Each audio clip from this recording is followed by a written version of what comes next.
죽을 때 마지막이잖아요. 내 삶을 그 힘든 상태로 끝내고 싶지는 않았어요. 너무나 괴로워서 내 삶의 마지막까지 이렇게 힘든 걸로 끝이 나야 되는 걸까? 그래서 조금 다른 방법은 없을까라는 걸 모색하는 동안 살아있더라고요. 네, 안녕하세요. 대우타입니다. 안녕하세요. 안녕하세요. 에세이 나는 당신이 살았으면 좋겠습니다 라는 책을 최근에 출간을 하신 이수연 작가님을 모시고 이야기를 계속 나눠보도록 할게요. 저희 셋이 이제 공통점이 어쨌든 대중과 우울증, 정신질환에 대한 주제로 소통하는 사람들이라는 그런 게 있잖아요. 근데 저희는 어쨌든 의사의 역할로서 하게 될 때 자주 받는 피드백들이 있어요. 니네가 뭘 아냐? 약도 안 먹어봤으면서 안 아파봤으면서 최근 제가 또 봤던 댓글 중에 자해도 안 해봤으면서 뭐 자해하는 사람들의 심리에 대한 영상을 만드냐 이런 댓글들을 좀 많이 받게 되거든요. 좀 어떻게 생각하세요? 예전에 전공의 때는 결혼하셨어요? 그렇게 물어보시고 결혼 안 했는데 어떻게 알아요? 라든지 아이 안 키워봤는데 이게 힘든 거 어떻게 아냐? 지금도 뭐 여자가 아닌데 어떻게 아세요?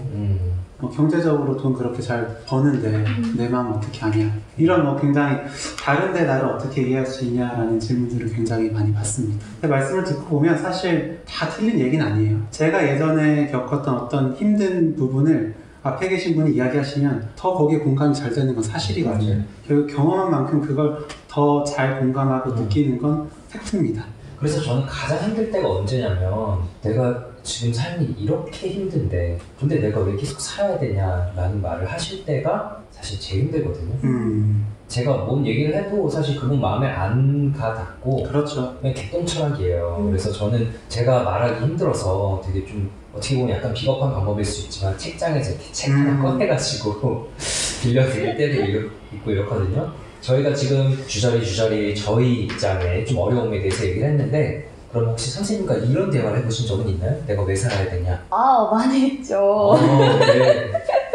저는 사실 그때 주치 선생님 반응을 그렇게 좋아하지 않는데 그냥 사세요 이러시는 거예요. 그래서 아니 지금 괴로워 죽겠는데 그냥 아파 죽겠는데 이거를 그냥 내가 오로지 나 혼자 아픔이라는 건 나 혼자 견디는 얘기잖아요.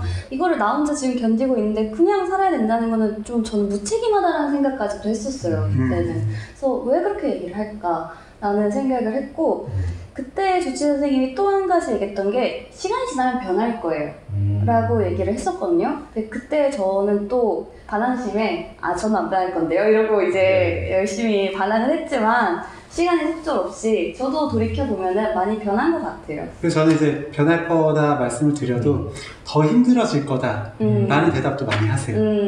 맞아요. 네, 왜냐면 그만큼 고통스러운 시간이 워낙 많았으니까. 그렇죠. 그럼 하나만 더 여쭤보고 싶은 건 변할 거다 라는 말을 들었을 때 솔직한 생각은 그때 어떠셨어요? 부정인 것 같아요.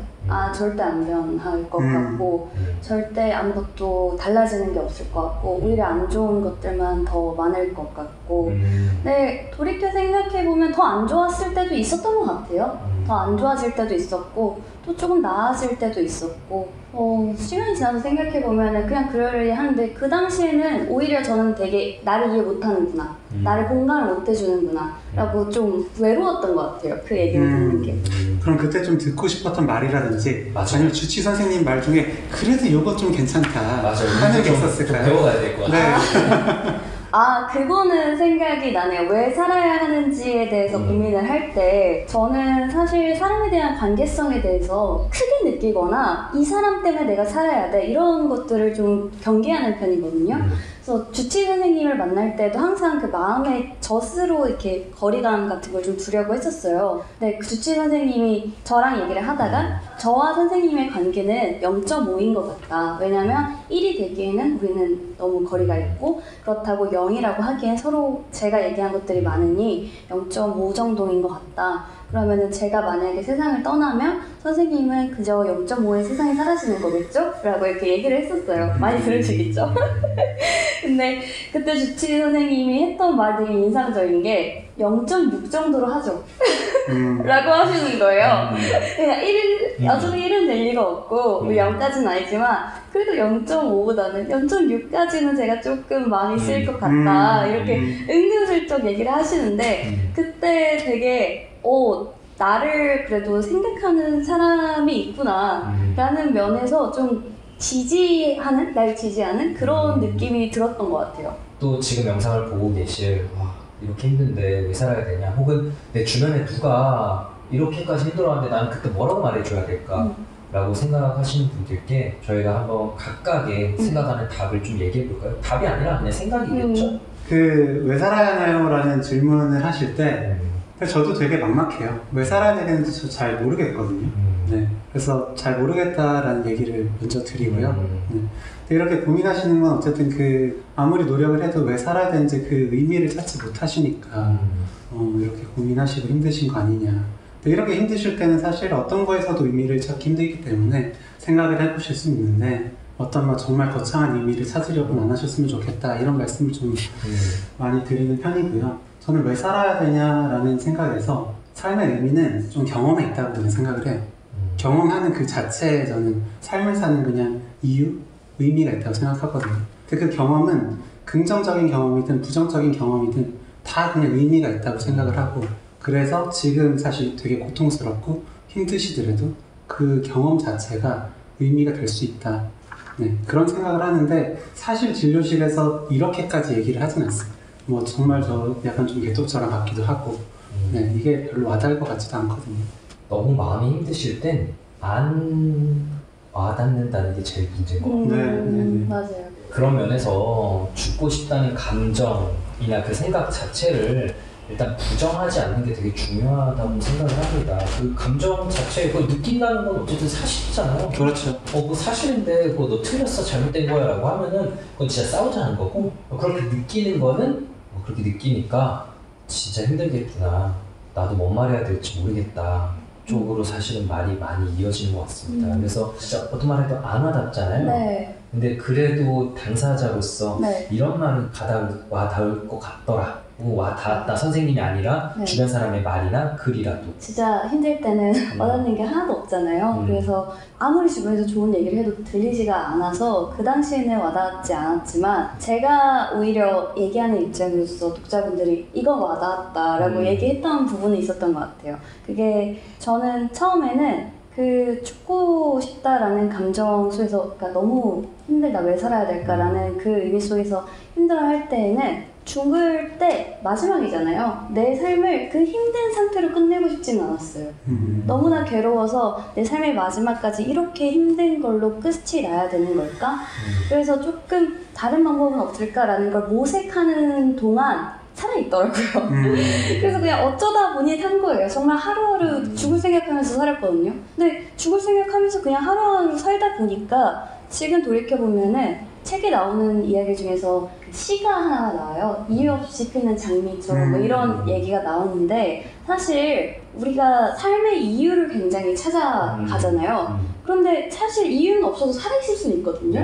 그래서 이유를 찾는 것 자체가 뭐 과정이 필요할 수는 있겠지만 살아있는데 반드시 이유가 필요할까? 라고 반문을 제기한다면 저는 살아있어야 할 이유를 느끼지 못했지만 어쨌든 지금 살아있기 때문에 그런 면에서는 그 이유에 내가 포커싱 돼서 빠져드는 것 자체가 그 이유가 없으면 그럼 난 살 가치가 없는 사람이 되어버릴 수도 있는 거기 때문에 이유에 포커싱을 맞춘 게 아니라 그냥 오늘 내가 하루 어떤 감정을 느끼고 무엇을 보고 정말 소소하게 뭐 하늘이 맑다, 꽃이 이쁘다, 바람이 분다 이런 감각적인 것들을 하나하나 느끼면서 그냥 그런 것들에 감탄하려고 노력하는 것 같아요, 저는.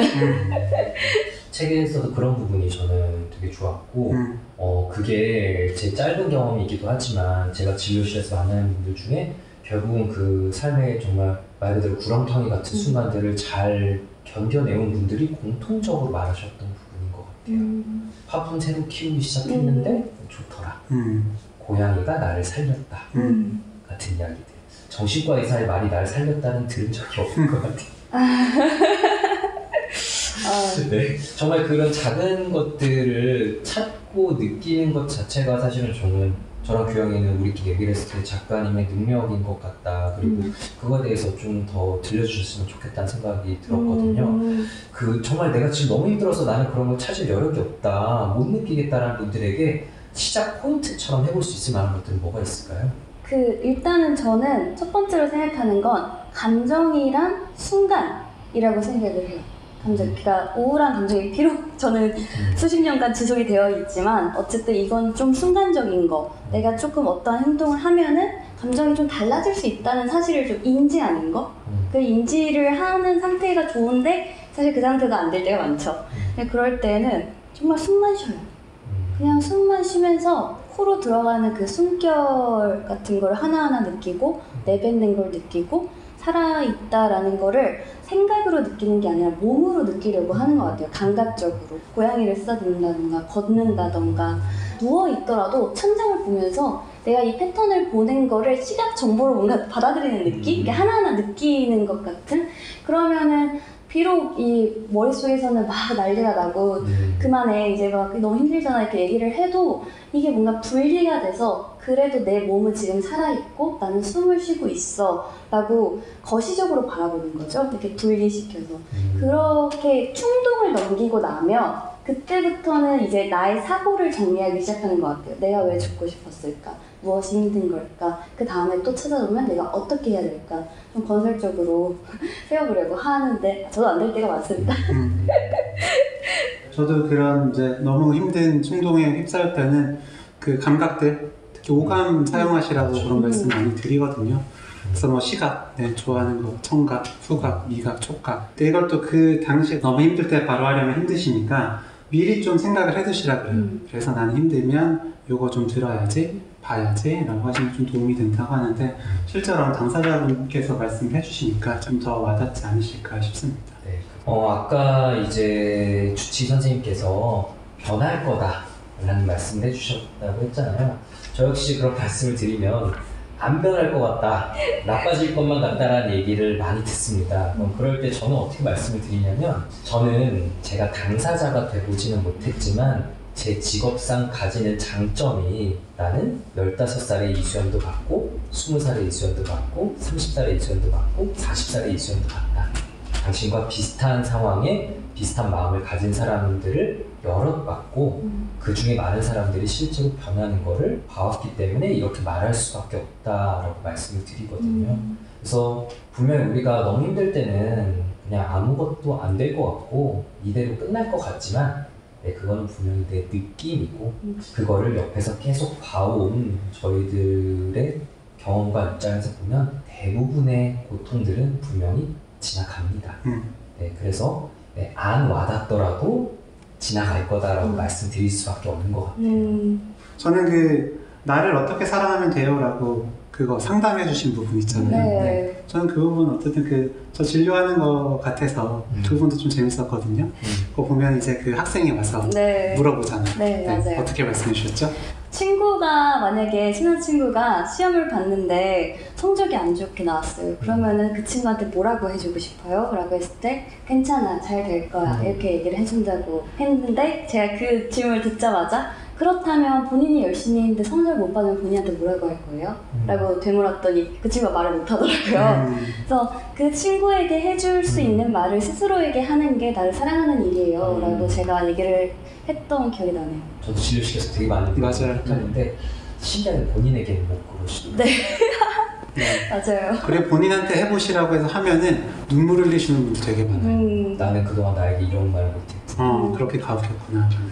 작가님은 요즘엔 하십니까? 저는 예전보다는 저를 많이 그래도 사랑하는 것 같고 인정을 많이 하려고 해요. 인정을 많이 하려고 하는데 약간 삶의 기준은 조금 생긴 것 같아요. 그 전에는 정말 그 고통 속에서 허우적대면서 계속 병원 입원과 막 아무것도 못하는 삶을 살았다 하면은 지금은 좀 내 마음 편한 게 뭘까를 계속 고민을 하면서 포커싱을 맞추고 그런 면에서 제가 조금 못해도 혹은 조금 보고 싶지 않은 모습을 발견을 해도 이것도 그냥 나니까 이런 나도 있는 거지 라고 하면서 좀 저 자신을 제가 사랑하는 다른 사람이라고 설정을 항상 해놓는 것 같아요. 나라고 생각하면 이것도 안 되니까. 너무 좋은 방법이고요. 저는 좀 분야에서 말씀을 드리는 게 그 본인을 되게 너무 싫어하고 미워하시는 분들이 이렇게 물어보시잖아요. 근데 보통 우리가 뭐 다른 사람을 보든 사물을 보든 싫어하는 걸 좋아하고 사랑하는 건 되게 어렵거든요. 그래서 저는 덜 미워하는 것부터 해보시라고 좀 합니다. 그래서 그렇게 차근차근 좀 달라지시면 좋겠다. 왜냐면은 사랑하세요라고 했을 때 나 사랑도 못하는 되게 또 이것도 못하는 사람이구나 라면서 자책을 많이 하시기 때문에 조금 작게 가시면 더 좋을 것 같아요.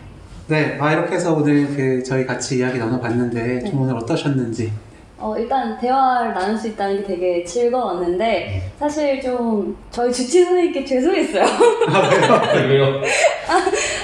고생을 하시는데 제가 너무 여태까지 너무 힘들게 좀 힘든 환자로 남아 있었던 게 아닐까. 선생님도 제가 이렇게 마주하는 그런 환자분들의 말 같은 거를 제가 또 한 게 많더라고요. 주치 선생님께 제가 그런 말들도 다 하면서 지내왔는데 그런 것들 하나하나 이런 감정으로 느끼셨겠구나 라고 생각이 들어서 좀 뭔가 반성도 하게 되고 좀 새로운 시각이 열린 것 같아요. 앞으로 얘기를 하거나 저도 치료를 받을 때 조금 더 좀 넓은 시각으로 받아들일 수 있도록 경험이 생기지 않았나 싶습니다. 네. 오늘 함께 해주셔서 너무 감사하고요. 네. 근데 제가 만약에 지으면 정말로 살아 계신 것만으로도 너무 기쁠 겁니다. 네. 다시 한번 감사드립니다. 네, 오늘 저희가 이수연 작가님을 두 번째 모시고 삶에서 가장 힘든 순간에 왜 살아야 되는지, 그리고 또 가장 힘든 순간에 어떻게 넘길 수 있는지에 대해서 좀 짧게 이야기해봤어요. 물론 저희가 지금 드린 이 말씀이 가장 힘든 분들께는 또 안 와닿을 거라고 생각을 합니다. 하지만 평소에 이런 것들을 마음에 새겨두시고 좀 주변 사람들과도 대화를 나누신다면 가장 힘든 순간을 넘길 수 있는 작은 힘이 될 수 있지 않을까 생각을 합니다. 저희 매부자들, 구독자 모든 분들께서도 자기 자비의 마음을 조금만 더 키우시면서 편하게 살기를 바라겠습니다. 그럼 저희는 다음 영상에 다시 찾아뵙도록 하겠습니다. 감사합니다. 감사합니다. 오늘 영상 조금이라도 재밌고 유익하셨다면 구독, 좋아요, 댓글 쓰기, 알림 설정까지 꼭 부탁드립니다. 감사합니다. 감사합니다.